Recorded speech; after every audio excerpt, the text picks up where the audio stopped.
नमस्कार, मैं हूं प्रत्युष खरे। आप देख रहे हैं अपना पसंदीदा और विश्वसनीय डिबेट शो सबका हिसाब होगा। रामलला की प्राण प्रतिष्ठा को 48 घंटे से भी कम का समय बचा है। देश में राम नाम की गूंज सुनाई दे रही है, लेकिन एआईएमआईएम चीफ असदुद्दीन ओवैसी ने 20 दिन के भीतर 4 बार बाबरी विध्वंस की याद दिलाकर सियासी पारा गरमा रखा है। ताजा बयान में ओवैसी ने कहा है कि जिस बाबरी मस्जिद में मुसलमानों ने 500 साल तक नमाज पढ़ी, उसे योजनाबद्ध तरीके से गिराया गया।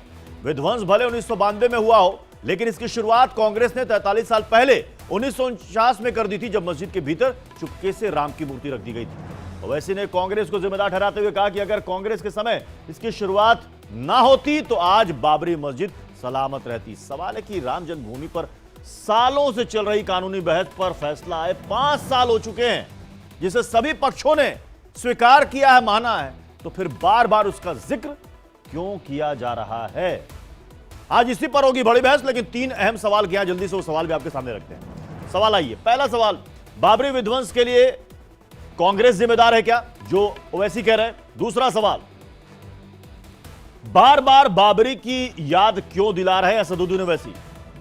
तीसरा सवाल, 24 में मुस्लिम वोटों का ध्रुवीकरण है इसका मकसद, क्योंकि सबको पता है कि इसके 2 से 3 महीने के बाद देश में आम चुनाव है। आज बड़ी बहस इसी पर होगी, लेकिन शुरुआत इस रिपोर्ट से।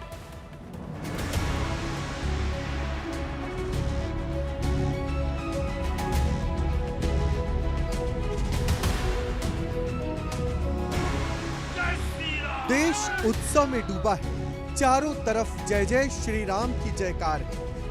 22 जनवरी का इंतजार है, जब पीएम मोदी की मौजूदगी में रामलला को भव्य मंदिर में विराजमान कर दिया जाए। रामलला का ऐतिहासिक स्वागत हो रहा है, तो सियासत का एक चेहरा लाल हुआ जा रहा है। ओवैसी, जो पिछले 20 दिन में 4 बार बाबरी मस्जिद की याद दिला चुके हैं, इस बार उन्होंने बाबरी विध्वंस का जिम्मेदार कांग्रेस को बताया। तो उस जगह पर 500 साल तक मुसलमान नमाजें पढ़े। कांग्रेस के जिन मुख्यमंत्री थे, रात के अंधेरे में उसमें मूर्तियां रख दी गई।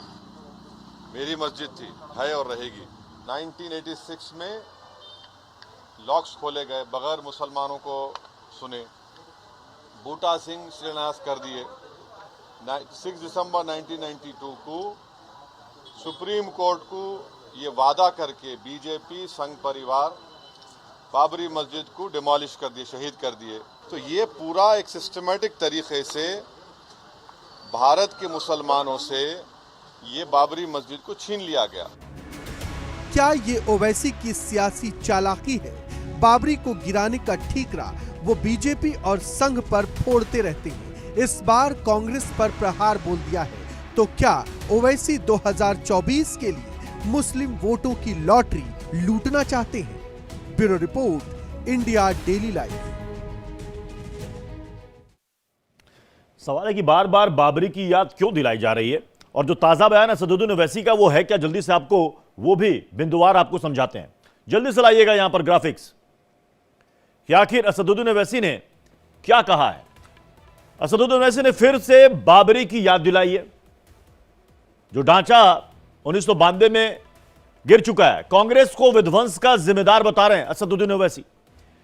कांग्रेस शासनकाल में यहां मूर्ति रखी गई, जो कह रहे हैं ओवैसी। जीबी पंत उस वक्त उत्तर प्रदेश के सीएम हुआ करते थे, तब रखी गई थी रात के अंधेरे में चुपके से मूर्ति। सुनियोजित तरीके से छीनी गई बाबरी, ये कह रहे हैं असदुद्दीन ओवैसी। 20 दिन में 4 बार वो बाबरी विध्वंस को लेकर बयान दे चुके हैं। बार बार बाबरी की याद दिलाई जा रही है असदुद्दीन ओवैसी की तरफ से। तो सवाल है कि जब प्राण प्रतिष्ठा को 48 घंटे से भी कम का वक्त बचा है, ऐसे में असदुद्दीन ओवैसी इतिहास के पन्नों को पलट रहे हैं, बाबरी की याद दिला रहे हैं। सवाल किया जा रहा है कि आखिर क्यों, और सवाल इसलिए भी किए जा रहे हैं कि 3 महीने के बाद देश में आम चुनाव है। क्या इसको लेकर वोटों का ध्रुवीकरण तो एक मकसद नहीं है? तमाम सवाल है, इसी पर बड़ी बहस होगी। हमारे साथ खास मेहमानों का पैनल इस वक्त हमें ज्वाइन कर रहा है। राकेश सिंह, प्रवक्ता